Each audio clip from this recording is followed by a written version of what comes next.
c'est bon. Quand vous êtes bon au niveau des câbles, ça me va.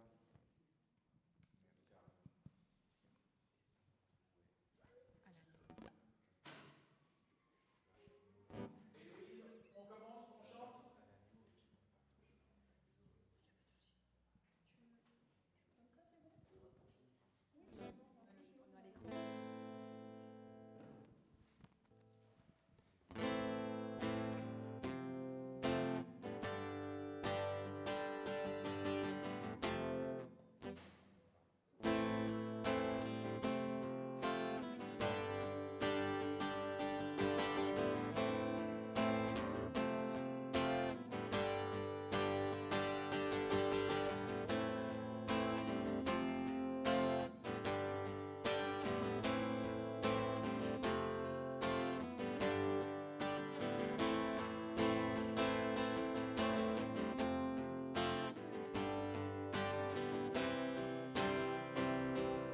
Tous les anges louent sa sainteté.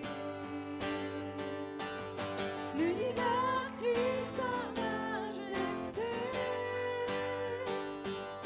Chantons gloire et puissance, force et louange à l'agneau immolé. À l'agneau immolé. Les ténèbres ont reculé devant l'œuvre de la croix, devant l'agneau immolé et le sang versé pour moi. Tous les anges louent sa sainteté. L'univers crie sa majesté. Chantons gloire et puissance, force et louange à l'agneau immolé.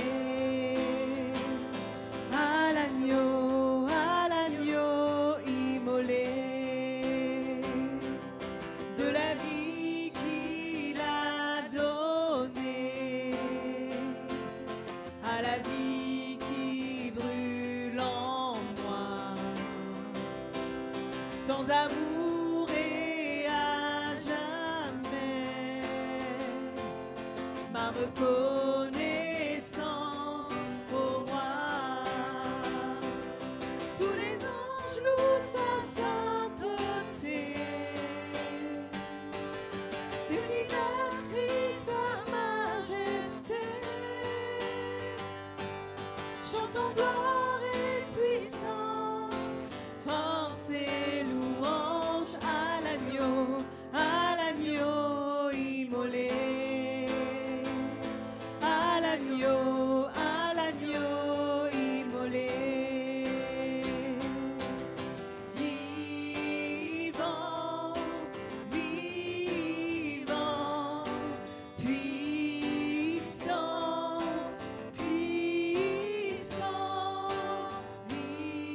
vivant, Dieu vivant, puissant, tout puissant, Dieu vivant, Dieu tout puissant, Dieu vivant, Dieu tout puissant.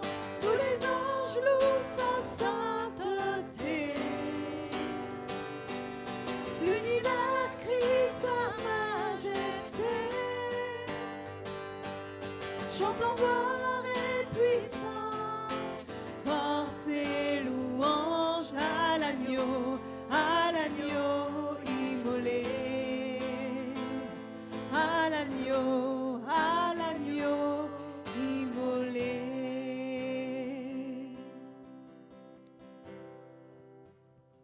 Seigneur notre Dieu, nous voulons ce soir réunis ensemble en Église proclamer ta sainteté et ta majesté. En ce vendredi saint, Seigneur, où nous nous souvenons de la mort sacrificielle de ton Fils Jésus-Christ, le Messie qui était tant attendu et dans lequel on avait mis tant d'espérance. Nous voulons proclamer que tes desseins, tes projets sont justes et bons.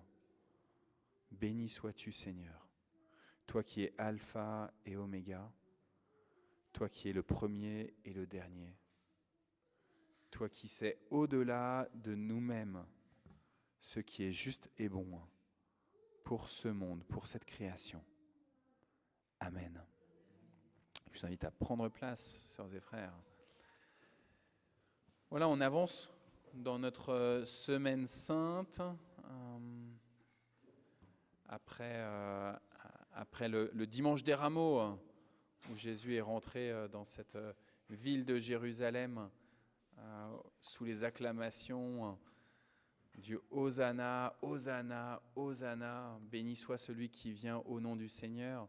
Ce Hosanna, Hosanna qui veut dire sauve-nous, Seigneur, sauve-nous. Et je pense que les gens qui étaient venus pour fêter Pessah à Jérusalem, eh ben, ils n'avaient aucune idée que ce sauve-nous, ça allait être jusqu'à ce vendredi saint. Tout à l'heure, c'est Marie-Christine qui va nous donner un message justement sur cette question du vendredi saint, de ce qui se passe à 15h, ou peut-être un peu avant. Je ne sais pas ce que tu vas nous dire, on verra ce que le Seigneur t'inspire. Pour ceux qui ont pris l'habitude de venir depuis le début de cette semaine sainte, on va confesser la foi, non pas comme on le fait le dimanche avec le symbole des apôtres, mais avec une confession de foi un tout petit peu plus longue et un tout petit peu plus complexe, qui est le symbole de Nicée-Constantinople. Et Navid, qui du coup découvre le taf de vidéoprojectionniste. Merci Navid. Voilà, donc on va lire ensemble. Nous croyons en un seul Dieu, le Père Tout-Puissant, Créateur du ciel et de la terre, de toutes les choses visibles et invisibles. Nous croyons en un seul Seigneur, Jésus-Christ, le Fils unique de Dieu, né du Père avant tous les siècles, Dieu venu de Dieu, lumière issue de la lumière, vrai Dieu issu du vrai Dieu, engendré et non créé, d'une même substance que le Père, et par qui tout a été fait, qui, pour nous les hommes et pour notre salut, est descendu des cieux et s'est incarné par le Saint-Esprit dans la Vierge Marie et a été fait homme. Il a été crucifié pour nous sous Ponce Pilate, il a souffert et il a été mis au tombeau. Il est ressuscité des morts le 3e jour, conformément aux Écritures. Il est monté aux cieux, où il siège à la droite du Père. De là, il reviendra dans la gloire pour juger les vivants et les morts, et son règne n'aura pas de fin. Nous croyons en l'Esprit Saint, qui règne et qui donne la vie, qui procède du Père et du Fils, qui a parlé par les prophètes, qui avec le Père et avec le Fils est adoré et glorifié.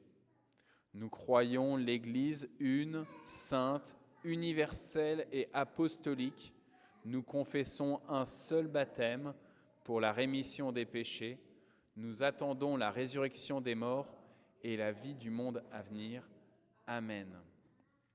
Je vous invite à reprendre place. On va, comme les fois précédentes, pour ceux qui ont pris l'habitude, pour les autres, vous le découvrez, on va lire un psaume ensemble, mais il fait 22 versets, si ma mémoire est bonne, ce psaume. Donc c'est plus facile de rester assis, sinon vous allez avoir mal aux jambes. Dieu, 23 versets même. Dieu des vengeances, éternel, Dieu des vengeances, paraît.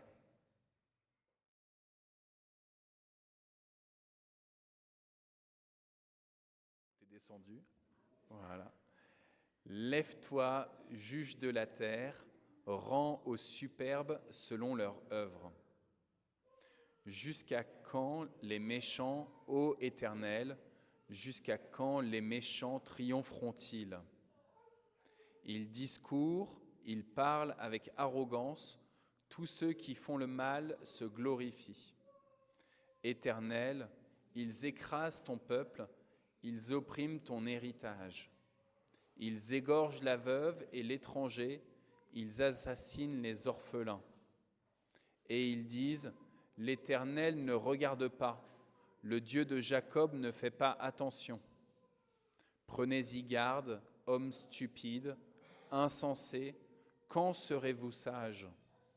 Celui qui a planté l'oreille, n'entendrait-il pas ? Celui qui a formé l'œil, ne verrait-il pas ? Celui qui châtie les nations, ne punirait-il pas ? Lui qui donne à l'homme l'intelligence ? L'Éternel connaît les pensées de l'homme, il sait qu'elles sont vaines. Heureux l'homme que tu châties, ô Éternel, et que tu instruis par ta loi, pour le calmer au jour du malheur, jusqu'à ce que la fosse soit creusée pour le méchant. Car l'Éternel ne délaisse pas son peuple, il n'abandonne pas son héritage. Car le jugement sera conforme à la justice, et tous ceux dont le cœur est droit l'approuveront. Qui se lèvera pour moi contre les méchants ? Qui me soutiendra contre ceux qui font le mal ? Si l'Éternel n'était pas mon secours, mon âme serait bien vite dans la demeure du silence. Quand je dis « mon pied chancelle », ta bonté, ô Éternel, me sert d'appui. Quand les pensées s'agitent en foule au-dedans de moi, tes consolations réjouissent mon âme. Les méchants te feraient-ils siéger sur leur trône, eux qui forment des desseins iniques en dépit de la loi ? Ils se rassemblent contre la vie du juste et ils condamnent le sang innocent. Mais l'Éternel est ma retraite, mon Dieu est le rocher de mon refuge.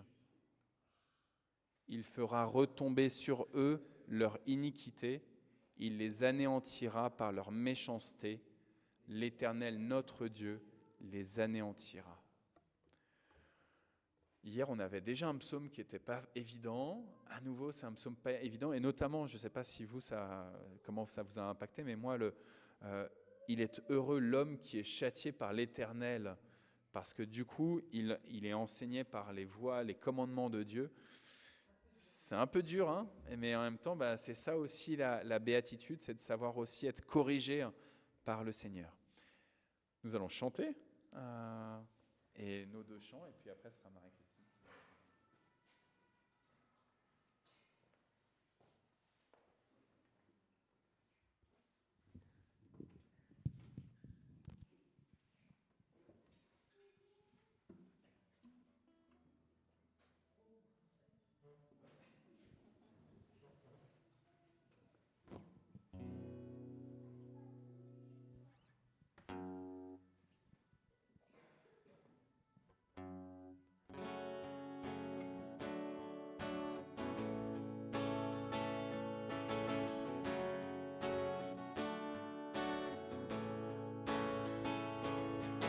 Avant le chant qui créa l'univers,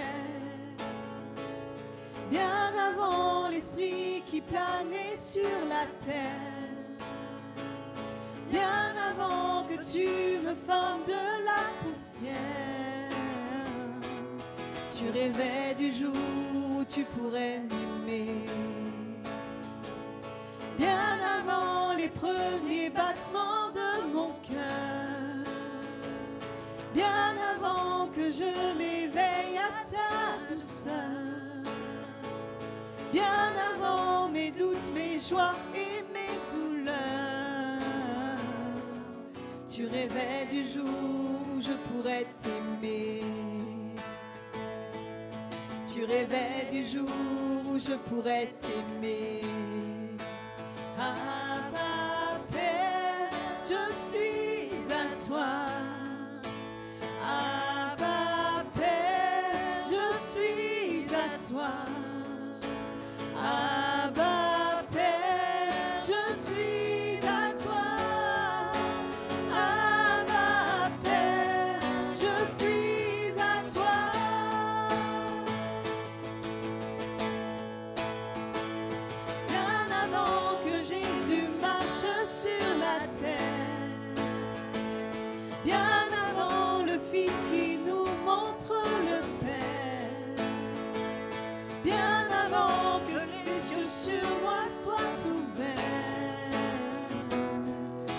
rêvais du jour où tu pourrais m'aimer. Bien avant que mon péché brise ton cœur, bien avant que coule le sang et la sueur, bien avant les clous, le froid et la douleur, tu rêvais du jour où je pourrais t'aimer. Tu rêvais du jour où je pourrais t'aimer. Abba Père, je suis à toi. Abba Père, je suis à toi. Abba Père, je suis à toi. Abba Père, je suis à toi. Abba Père, je suis émerveillé, saisi par l'immensité de ton amour pour moi.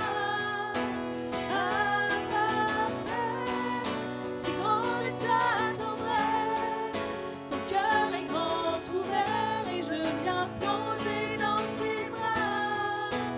Abba Père, je suis émerveillé, saisi par l'immensité de ton amour pour moi. Abba Père, si grande est ta tendresse, ton cœur est grand ouvert et je viens plonger dans tes bras. Abba Père, je suis à toi. Abba Père, je suis à toi. Abba Père, je suis à toi. Abba Père, je suis à toi.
texte.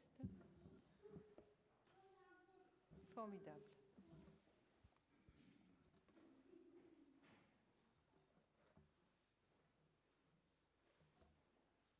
Bon, le texte est adapté à cette soirée de Vendredi Saint. C'est donc dans l'Évangile de Jean, au chapitre 19, les versets 17 à 37. J'ai pris juste cette petite portion. Alors Jésus, portant sa croix, arriva au lieu du crâne qui se nomme en hébreu Golgotha. C'est là qu'il fut crucifié et 2 autres avec lui, un de chaque côté et Jésus au milieu. Pilate fit une inscription qu'il plaça sur la croix et qui était ainsi conçue: Jésus de Nazareth, roi des Juifs. Beaucoup de Juifs lurent cette inscription parce que le lieu où Jésus fut crucifié était près de la ville. Elle était en hébreu, en grec et en latin.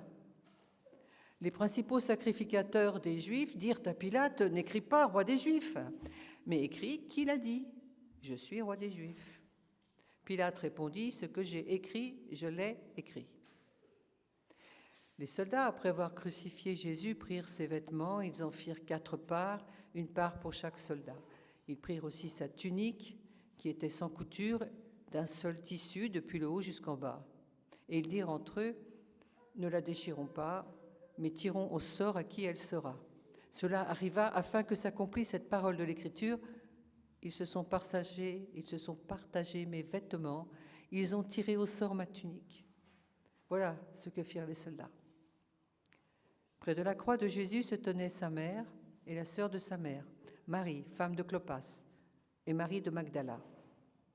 Jésus, voyant sa mère et auprès d'elle le disciple qu'il aimait, dit à sa mère: « Femme, voilà ton fils. » Puis il dit au disciple: « Voilà ta mère. » Et dès ce moment, le disciple l'a pris chez lui. Après cela, Jésus, qui savait que tout était déjà accompli ou consommé, dit, afin que l'Écriture fût accomplie: « J'ai soif. » Il y avait là un vase plein de vinaigre. Les soldats en remplirent une éponge et, l'ayant fixée à une branche d'hysope, ils l'approchèrent de sa bouche. Quand Jésus eut pris le vinaigre, il dit: « Tout est accompli. » Et baissant la tête, il rendit l'esprit. Dans la crainte que le corps ne restasse sur la croix pendant le sabbat, car c'était la préparation et ce jour de sabbat était un grand jour, les Juifs demandèrent à Pilate qu'on rompît les jambes aux crucifiés et qu'on les enlevât.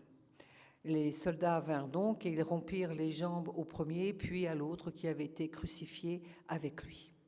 S'étant approchés de Jésus et le voyant déjà mort, ils ne lui rompirent pas les jambes. Mais un des soldats lui perça le côté avec une lance, et aussitôt il sortit du sang et de l'eau. Celui qui l'a vu en a rendu témoignage, et son témoignage est vrai. Il sait qu'il dit vrai, afin que vous croyiez aussi. Ces choses sont arrivées afin que l'Écriture fût accomplie. Aucun de ces os ne sera brisé. Et ailleurs, l'Écriture dit encore: ils verront celui qu'ils ont percé.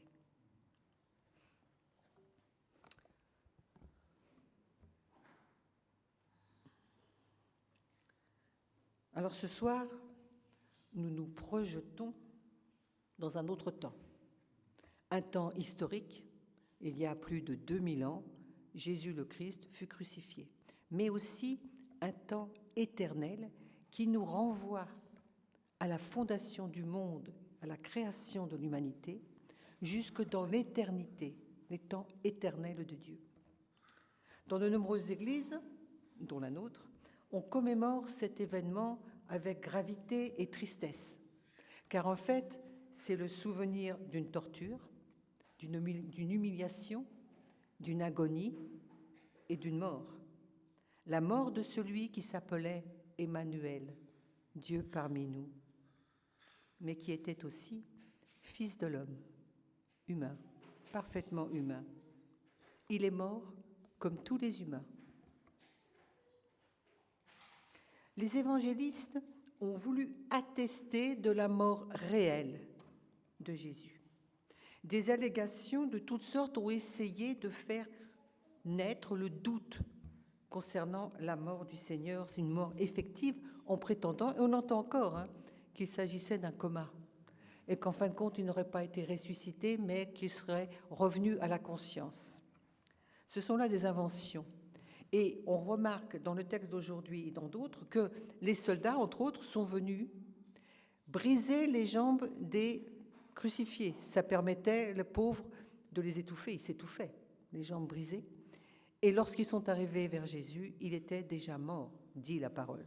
Et Pilate, lorsque Joseph d'Arimathée est venu réclamer le corps pour l'enterrer, Pilate a demandé « Est-ce qu'il est bien mort ?»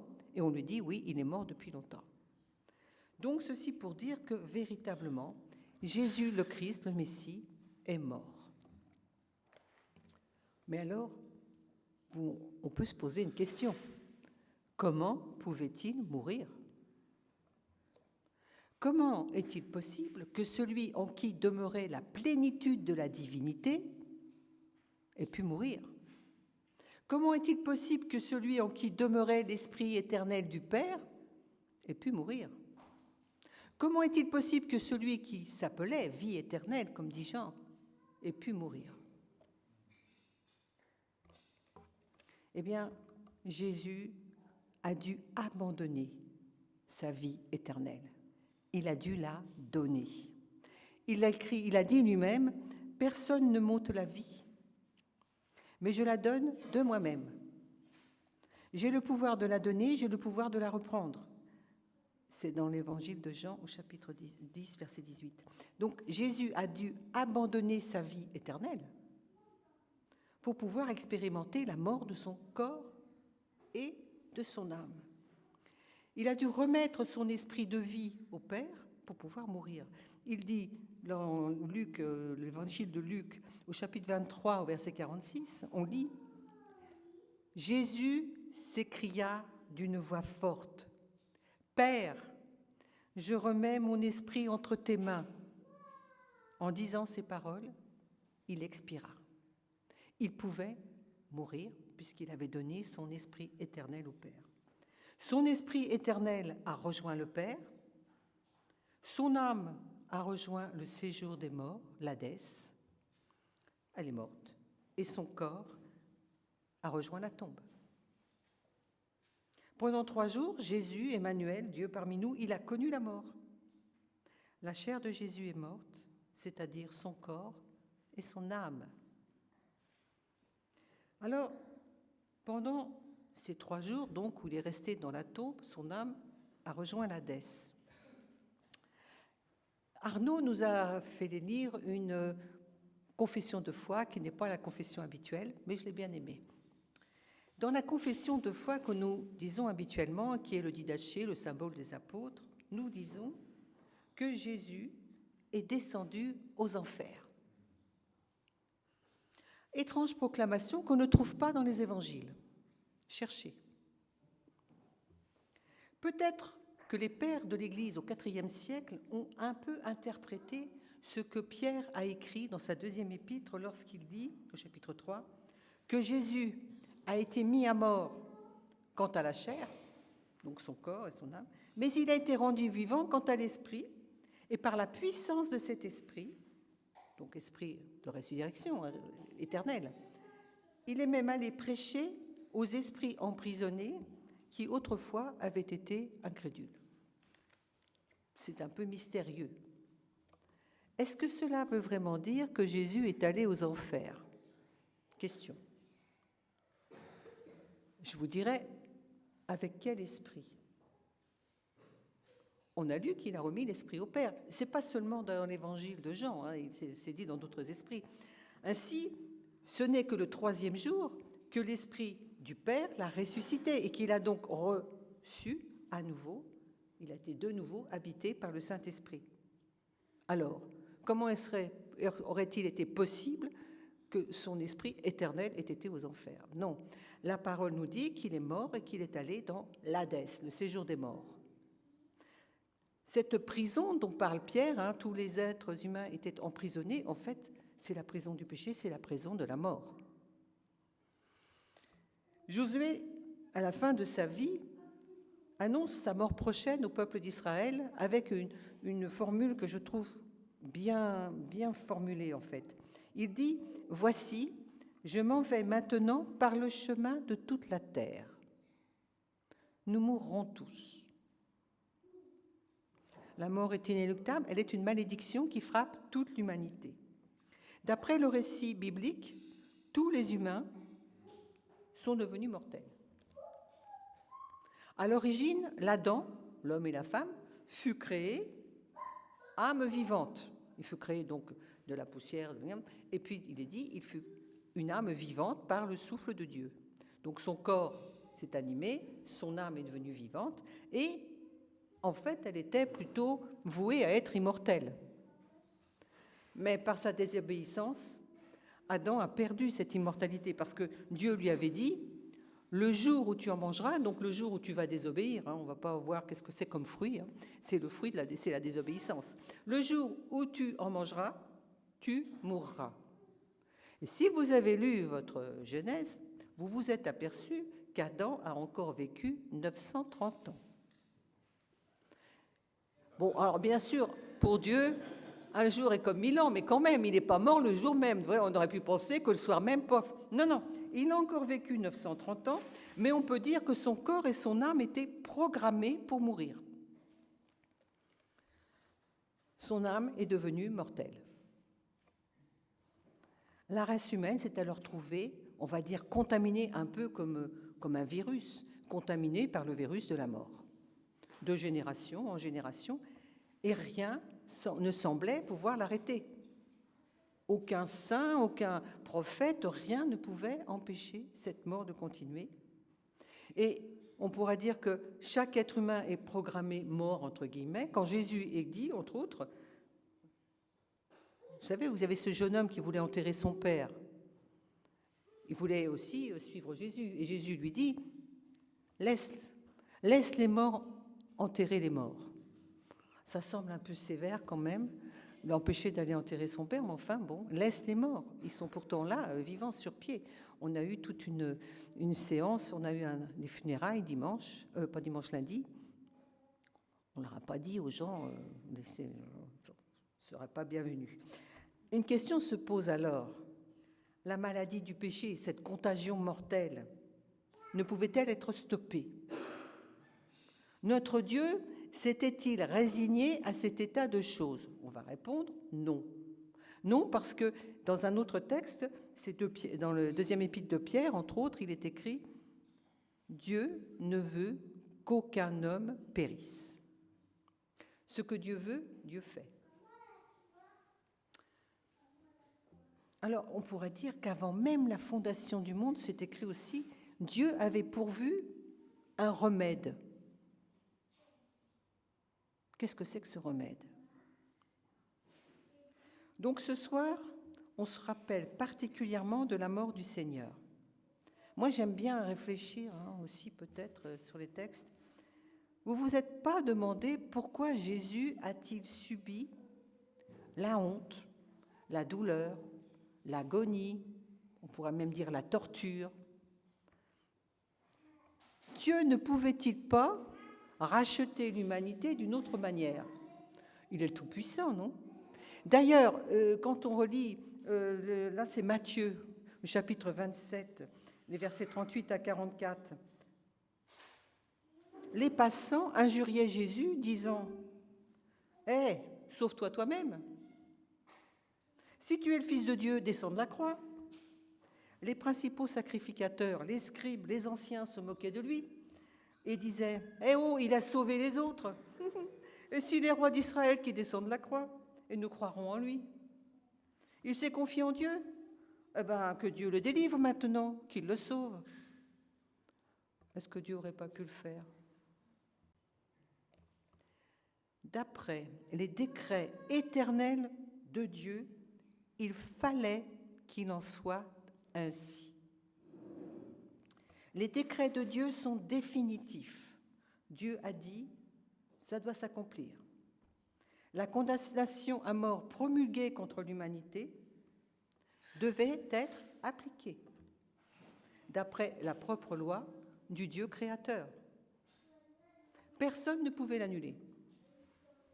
Ah ben alors, Dieu allait lui-même porter la condamnation. Cette condamnation, il allait la porter lui-même. Ce qu'il avait promulgué contre les humains, eh bien, il va le porter lui-même en prenant la nature humaine. Il s'est incarné dans la personne de Jésus le Christ. Il a accepté de prendre la nature mortelle de l'humain, corps et âme, et s'est chargé de la malédiction du péché, lui qui n'a jamais péché. Il est devenu pleinement fils de l'homme. L'œuvre de salut est alors accomplie pour toute l'humanité qui était sous cette malédiction. La bonne nouvelle donc de ce salut sera prêchée à toute l'humanité par l'Esprit de Dieu.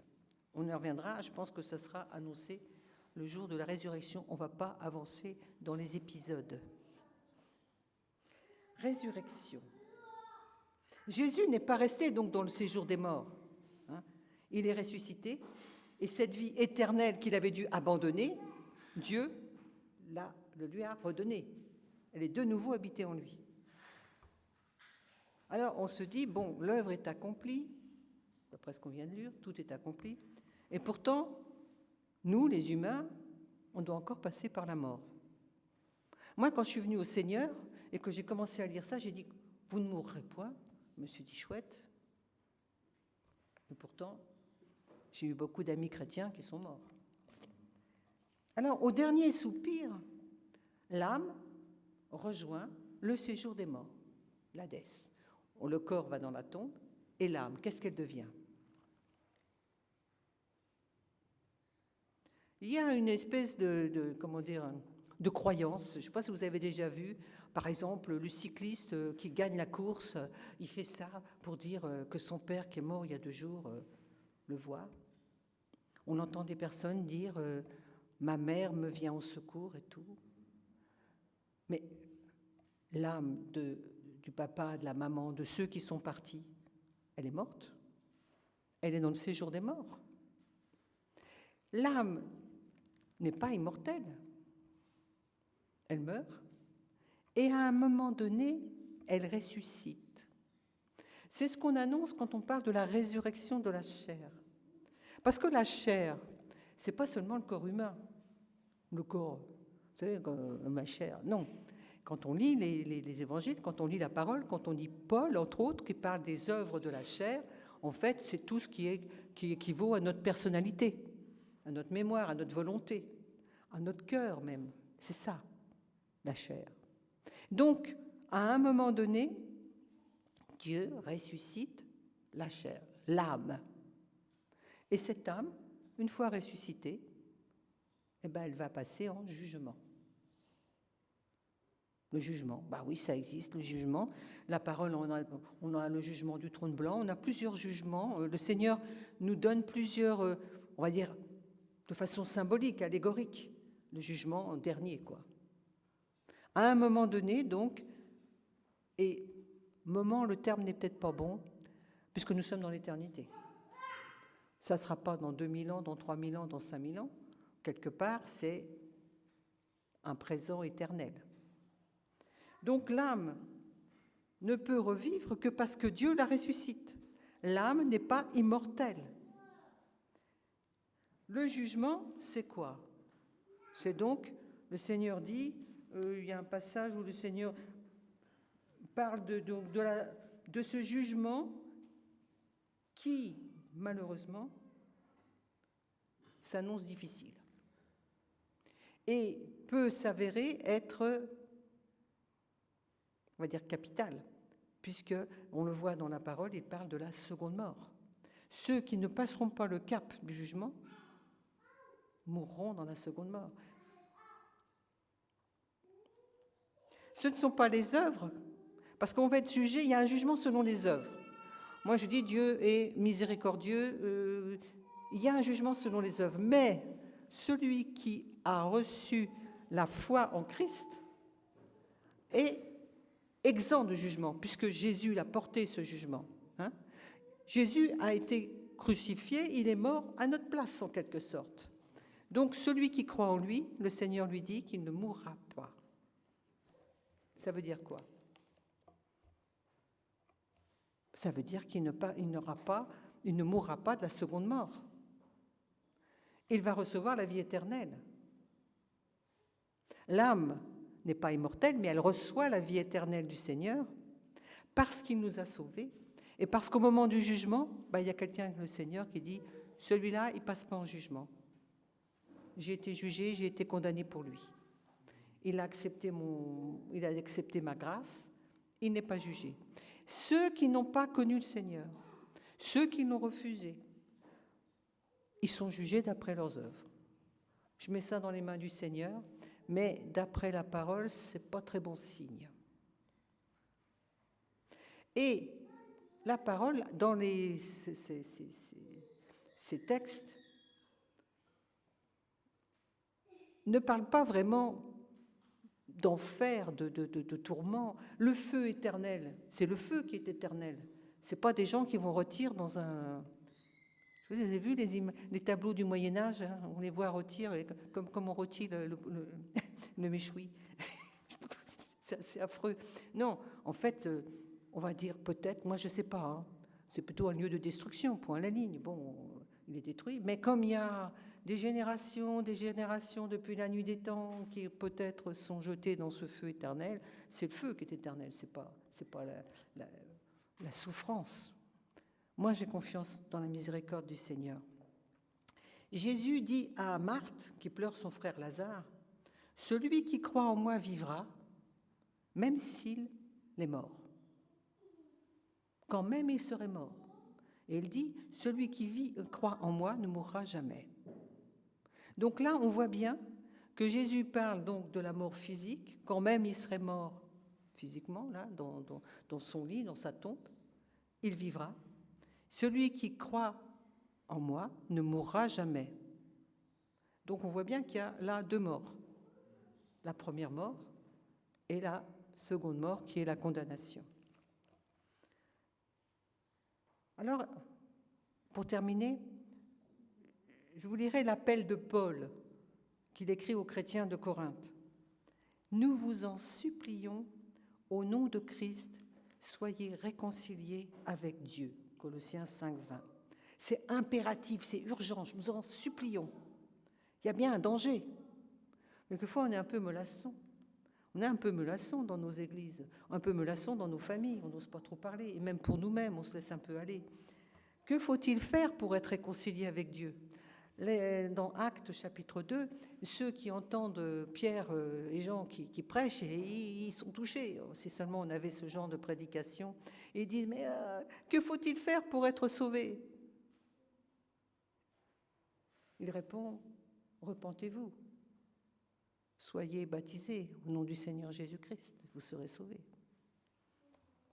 Alors que faut-il faire pour être réconcilié avec le Père ? C'est simple. Pas besoin de longues études théologiques, pas besoin de retraite dans l'Himalaya, ni dans un couvent, pas besoin d'introspection morbide, il suffit de venir à Dieu. Venir à Dieu simplement, même si notre foi, elle est vraiment pas terrible, elle est un peu vacillante, elle est même un peu incertaine, je ne sais pas si je crois. Et puis lui parler avec nos mots, simplement. Tu sais, Seigneur, mon Dieu, je sais pas trop la foi, est-ce que tu existes ? Il faut lui parler simplement avec notre cœur, même si on vient dans l'Église depuis pas mal d'années. Hein.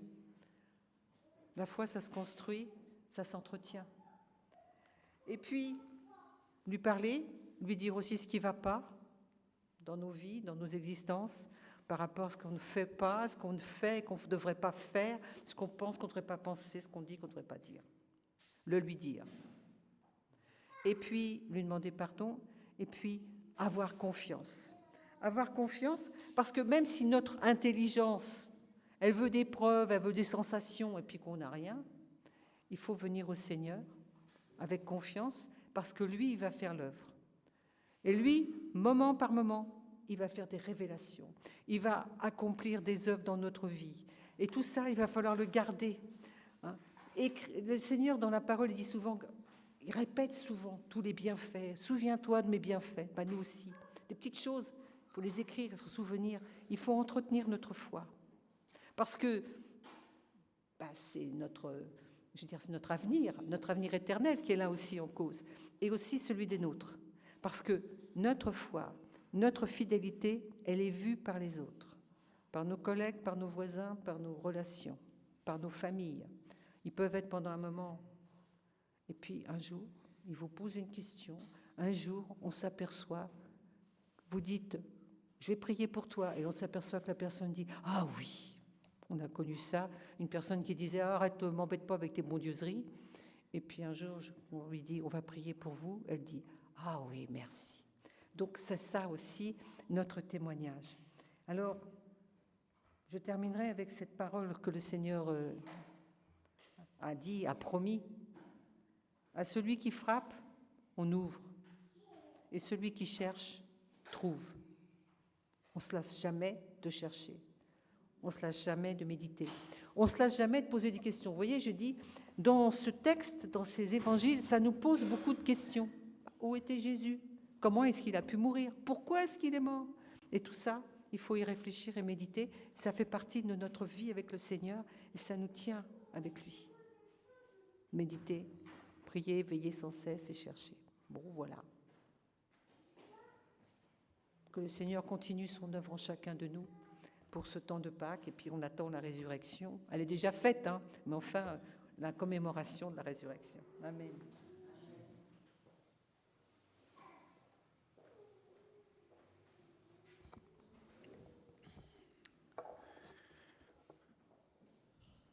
On va laisser juste un petit peu reposer en nous, laisser un petit temps,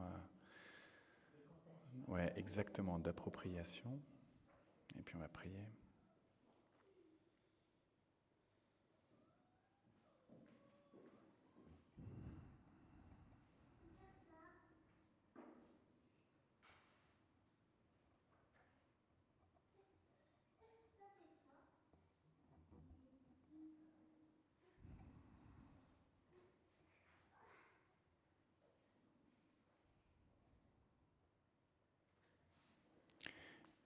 Seigneur notre Dieu, il y a un temps pour pleurer et il y a un temps pour se réjouir.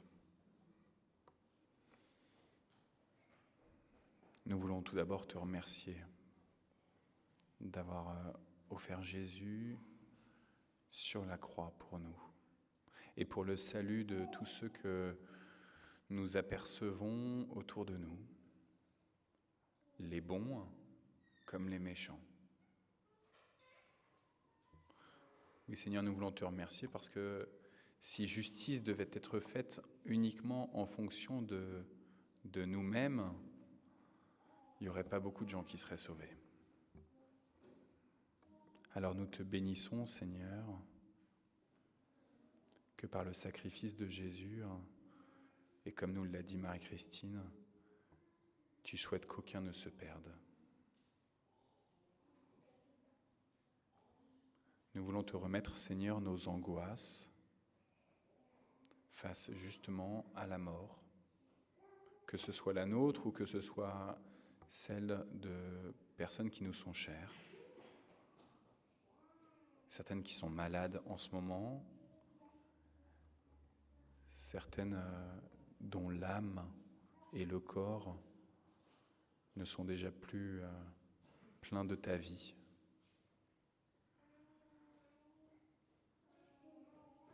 Seigneur, aide-nous à nous décharger entièrement avec confiance, selon l'appel de Marie-Christine, aide-nous à nous décharger avec confiance sur toi.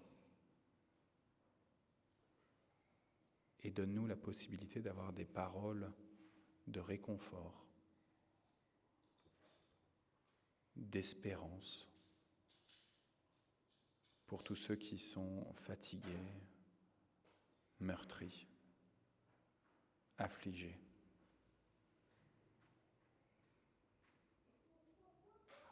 Oui, Seigneur, nous croyons que tu as vaincu la mort. Alors donne-nous cette opportunité d'annoncer à la fois le Christ crucifié, mais aussi le Christ glorieux, victorieux.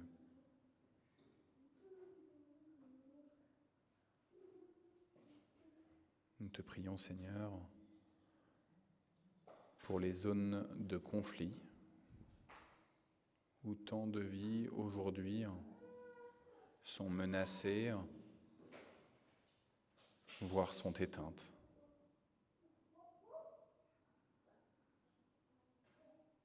Nous te supplions, Seigneur, viens et sauve les âmes, sauve l'esprit, Seigneur, de chacune, de chacun. Écris les noms dans ton livre de vie de ceux qui, en Europe, en Afrique, en Asie, en Amérique, ou sur les îles, en Océanie, ou les toutes petites îles aussi. Toutes ces personnes qui suffoquent, Seigneur. La création soupire, Seigneur, alors oui, inscris le nom de chacune et de chacun, s'il te plaît. Par le nom de Jésus-Christ, qui nous a appris à prier selon ces mots-là. Notre Père qui es aux cieux, que ton nom soit sanctifié, que ton règne vienne, que ta volonté soit faite sur la terre comme au ciel. Donne-nous aujourd'hui notre pain de ce jour. Pardonne-nous nos offenses, comme nous pardonnons aussi à ceux qui nous ont offensés. Et ne nous laisse pas entrer en tentation, mais délivre-nous du mal, car c'est à toi qu'appartiennent le règne, la puissance et la gloire, pour les siècles des siècles. Amen. Voilà, sœurs et frères, il est 8h02, on a encore un dernier chant, et ça sera la fin pour ce vendredi saint. On se retrouve ensuite demain pour notre dernier culte comme ça de soirée. Ce sera Hani qui va nous donner le message demain pour le samedi saint. Et puis je vous rappelle que dimanche matin, on se retrouve dès 7h du matin ici, 7h du matin, nouvelle heure, donc 6h du matin, ancienne heure, puisqu'on change d'heure dans la nuit de samedi à dimanche. Ça va un peu piquer, mais je vous promets qu'après ce temps de procession d'aube pascale, on aura un bon petit déjeuner. J'ai déjà commencé à faire les courses, ça va être super. Et puis après, le grand culte de Pâques. On va chanter.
Bonne soirée à tous.